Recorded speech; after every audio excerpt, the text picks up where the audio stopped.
Get in here, get in here, get in here.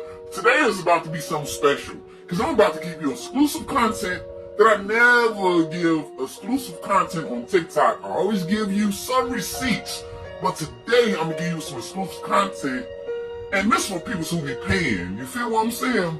But what haplogroup blood type is you? Now, slow up for a minute. Remember 23andMe did Operation Pharaohs when they went around the world to try to find the 12 tribes of Israel, and they wanted to know who was in Egypt and what Egypt actually was, and they found us in America? Let's go down this rabbit hole. But let's start with Genesis 10:1-5. They came from the Caucasus Mountain to invade and terrorize white peoples. This is yours right here. It's purely you.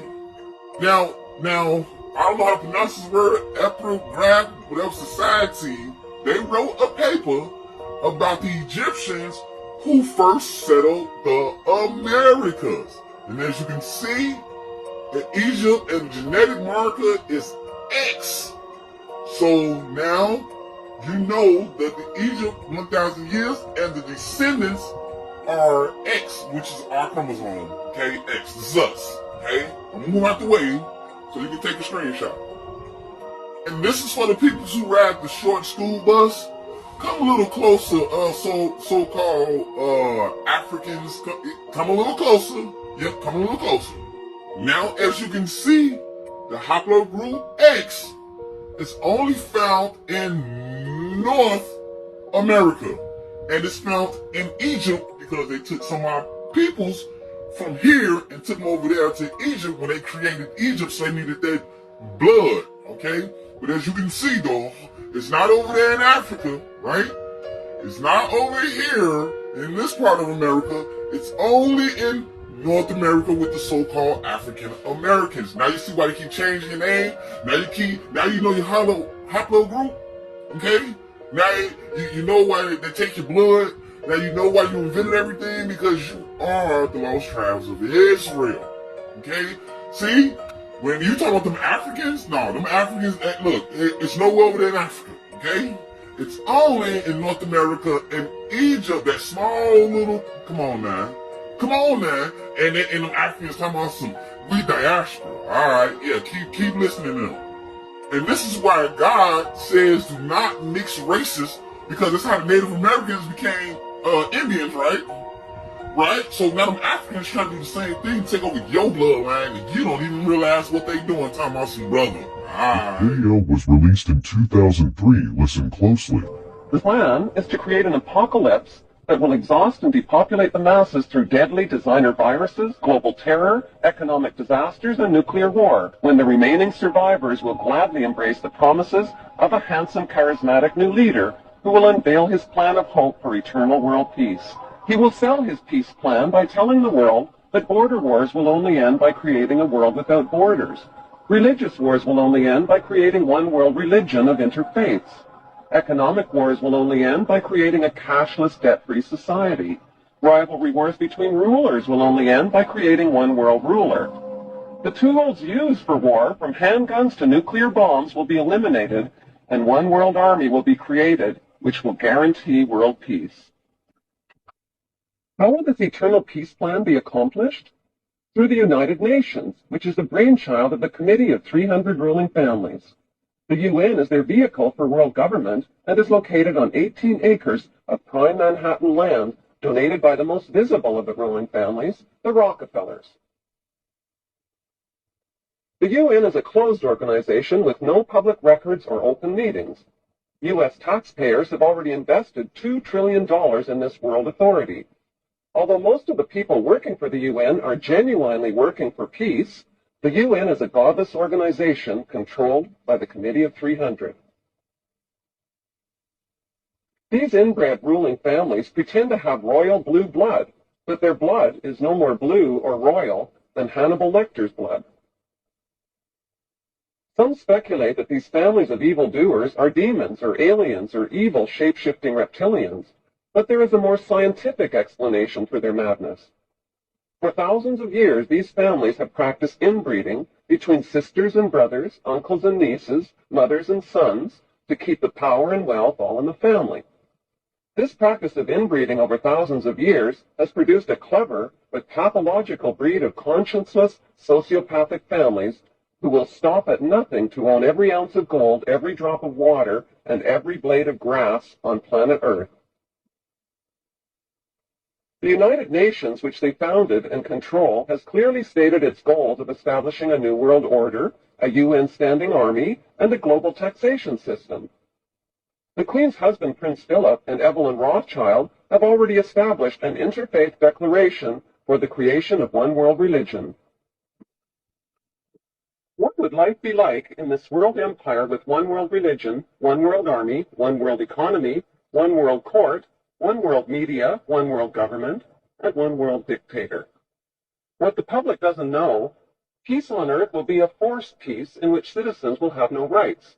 No right to bear children without approval, no right to travel without authorization, no right to own private property, no right to privacy, no right to bear arms, no right to protest, no right to receive an inheritance, no right to choose an education or a job or even a place of residence, and worst of all, no right to live. The right to live will be based on an individual's rating of usefulness to the royal elite. In this planned world without borders or nations, citizens will be disarmed of all weapons, including handguns, and will have no means to protest, fight, resist, or challenge this one world authority who will control them spiritually, economically, and militarily. Every human being will be electronically tattooed and will become helplessly dependent on this one world authority for all of their most basic needs. The masses will eventually be taught to bow down and worship this one world dictator who will rule the entire world from his eternal throne in Israel. They have waited for him. They believe in him. They expect he will heal the world's ills. Some say he is the Messiah, finally returned. But this man is not a savior. He is the King of Terror, who will usher in the end of everything. Despite all the red flags, many people deny that a problem even exists. It does exist, and the good news is there are solutions. The solutions lie in knowing what the three biggest fears of the world's ruling families are. The first biggest fear is exposure. They have gone to great lengths to cover up their trail of crimes and to win the public's trust through their media monopolies. Without public trust, their ancestral plan for global control is doomed. Their second biggest fear is losing public support. If the public stops cooperating, their plan is guaranteed to fail. Their third biggest nightmare is organized resistance by an informed and fearless public. The ruling families know from past experience that the will of the people can defeat all their military and monetary might. Vietnam is a perfect example. There is no doubt whatsoever that these ruling families can be totally defeated by turning their three worst fears into a reality. Hey! Oh yeah, we got a live one this time. One of my followers tagged me in this man's video. He's talking about how he told some woman where America's name came from. And he said Amerigo Vespucci. And he goes on and on and on about a whole bunch of fallacy. And you know what I'm about to do. This is a picture of where the actual name of America comes from. These lands were named Tameri at one point. As you can see here, the word Mary means the beloved. Ta means land. So this was the beloved land. This is where the Egyptians said their oldest ancestors were from. The oldest men who walked the planet. As you can see here, it shows the link between the Mayans and the Egyptians. It says that the Mayans named their lands Mazili, meaning the land that first emerged from the deep. And it says right here that Herodotus says the Egyptians boasted and said that their ancestors to the lands of the West were the oldest on earth, meaning here. fast forward back to this picture. As you can see here,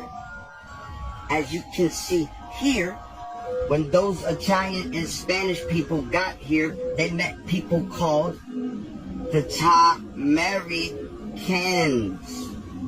Also, Amerigo Vespucci's name was not Amerigo. It was Abedigo Vespucci. When him and Walshmuller got together and made that $10 million map, he changed his name to Amerigo to take credit.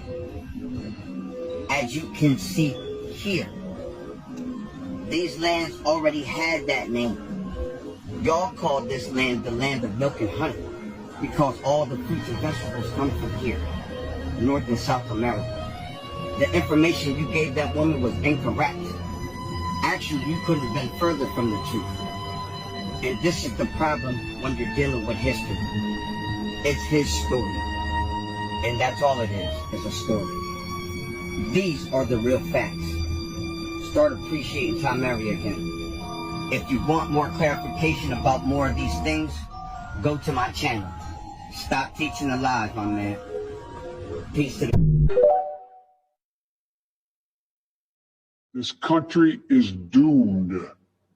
It is doomed, not just because of African Americans, but because by 2040, this country is going to be minority white European. Hear me? Minority white European. And you guys are going to have to start working more with Hispanics, who make up a larger portion of the population than y'all do, in terms of raw numbers.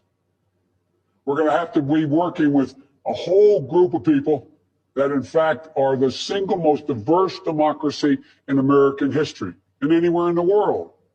And we got to figure out how to unify this country. And you've been the leaders of being able to do that. Not a joke. And so there's some things that I'm going to be able to do by executive order. I'm not going to hesitate to do it.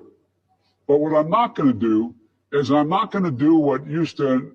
Anita, you probably used to get angry with me during the debates when you'd have some of the people you were supporting say, on day one, I'm going to executive order to do this. Not within the constitutional authority. I am not going to violate the Constitution. Executive authority that my progressive friends talk about is way beyond the bounds. And as one of you said, maybe you, Reverend Al, whether it's far left or far right, there is a Constitution. It's our only hope. Our only hope. And the way to deal with it is where I have executive authority, I will use it to undo everything. Genesis 33 verse 10. Gad was the seventh son born to Jacob. A troop shall overcome thee, but he shall overcome at last. Who's the troop? The Bible's mention of that's going to overcome Gad. That would be the cavalry troops. Okay, they came and they overcame the North American natives. History says that they slaughtered and murdered over 150 million Native Americans in North America, South America, and around the Caribbean islands. Joshua 22:9 verse 10, they built very large altars. That's right. The tribe of Gad, they built huge altars, the Bible mentions, and it even caused concerns for the other tribes because they thought it was for sacrifice purposes. So the tribe of Gad in the Bible had to confirm with them and let them know that no, these are just to represent who our family members are and our heritage, just so other people coming around, they know who we are, right?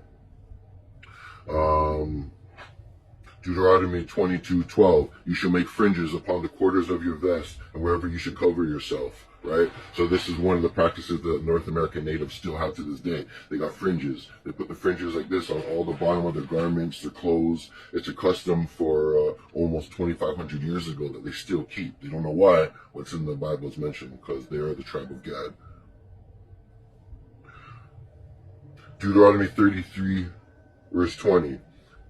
And of Gad he said, blessed are thee who enlarges Gad. He dwelleth like a lion, and teareth with his arm the crown of the head. He teareth with his arm the crown of the head. So this is talking about the custom of scalping. One of the most prized trophies that Native Americans had in battle was to come back with the scalp, right, of someone. This is mentioned in the Bible, right? These are all of the 12 tribes have little details the Bible mentions, so you could identify who they are. Numbers 24:5. How godly are your tents, O Jacob, and your tabernacles. Right? Just like that. Numbers 32:33. The tribe of Gad and Reuben ended up inhabiting a large amount of land fit for gazing, something no man has ever dwelt in before. Right, so this would be the North American plains, and later on, if you're into Second Ezra's, it explains a little bit further into that. And this is something that some people would like to say that Christopher Columbus came about, and so he was able to understand and navigate himself to exactly where the North Americans or the tribe of Gad were, right, at this time. So these are just a few Bible verses. There's plenty of them. There's plenty of them inside the Bible that, that talks about the 12 tribes of Israel and who they are and where they are, right? These are things that people don't want to look at, the churches don't want to teach, but that's what God always is here for. All right, so stay tuned, and thanks for joining in. Blessings. Charters between Britain and the United States exposes a shocking truth. The United States has always been, and still is, a British Crown colony. King James I was famous not for just changing the Bible into the King James Version, but for signing the First Charter of Virginia in 1606. That charter granted America's British forefathers a license to settle and colonize America. The charter also guaranteed that future kings and queens of England would have sovereign authority over all the citizens and colonized land in America stolen from the Indians. After America declared its independence from Great Britain, the Treaty of 1783 was signed. That treaty specifically identifies the King of England as the Prince of the United States and contradicts the belief that America won the War of Independence. Although King George III of England gave up most of his claims over his American colonies, he kept his right to continue receiving payment for his business venture of colonizing America. If America had really won the War of Independence, they would never have agreed to pay debts and reparations to the King of England. When Congress passed the 13th Amendment to the Constitution, the U.S. President was made subservient to the King of England. The 13th Amendment is called the Title of Nobility Amendment and forbids U.S. presidents and their officials from using royal titles like King or Prince or Baron. For some mysterious reason, the 13th Amendment, which was ratified in 1810, no longer appears on current copies of the Constitution.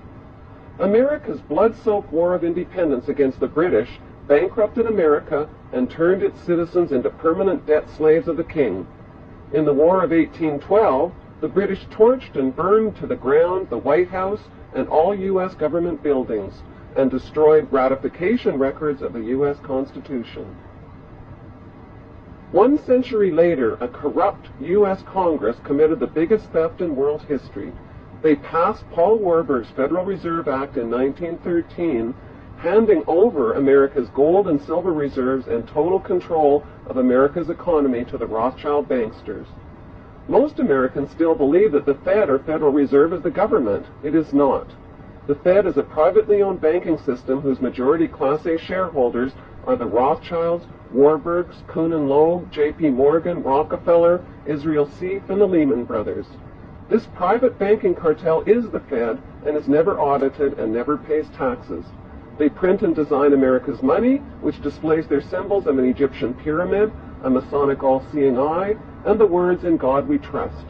Who exactly is the God they trust? They also collect American taxpayers' money through the IRS. Then they loan it back again with interest to pay for roads, bridges, and other public works.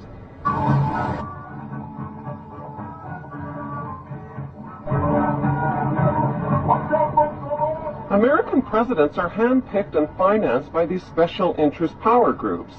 Like George W. Bush, John Forbes Kerry, whose initials are JFK, is a member of Yale University's Skull and Bones Brotherhood.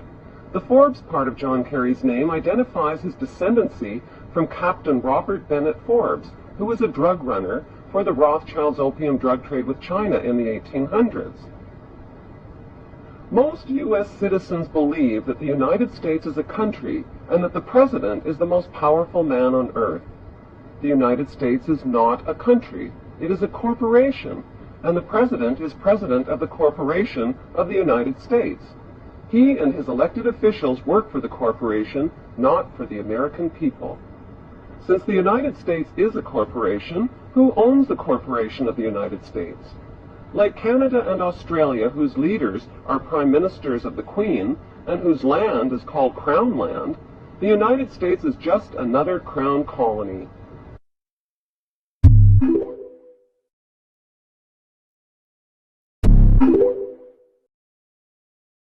Well, get in here, get in here, get in here. Yes, I've been gone for a minute, but we're back to business as usual. So, you see this Bible right here? Well, remember I told you that the Bible was part of North America, which was actually a diary? Well, let's go down this rabbit hole. Now, as you can see, the same Bible, right? And as you can see right here, the Bible has maps.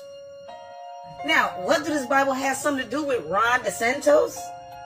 Dr. Martin Luther King? Oh, Jesse Jackson?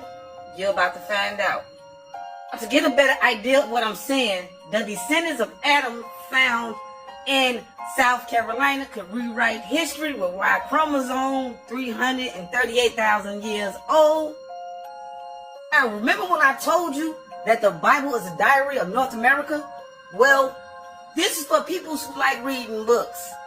From the bestseller books When Rocks Cry Out. This is named right here, Mr. Butler. He literally proved, Mr. Butler proved that the kingdom of Judah was in Utah. Now I have a video to show you that to prove why Ron DeSantis said this is where woke come to die. But before I show you one of the videos, this was he was talking about right here. This is evidence. Now I'm about to show you a video now to prove that the Bible is a diary of North America. That this person was banned the person for showing this. Side of the book, right? So that was Egypt. So, and I want to show you Florida, Egypt. Okay, and then this passage talks about the palm trees, right? It talks about it being the wilderness of sin. The same Bible that Joe Biden Wilderness. See how it says wilderness all over it? Okay. It also points out the mountain peak of 7,000 feet. And then over here, Google search, Florida mountain, 7,000 feet. You have to read for yourself. Okay. It talks about how God sent quails in this book, and not on this page, but it talks about quails being easier to catch at night because they're exhausted. So the Israelites were able to capture the quails. That's in here somewhere too. Okay, so first murmured. That means it was crying and complaining. And then they sent quails. God sent quails, and manna fell from the sky. Manna is inside of the Ark of the Covenant. Okay, and then Moses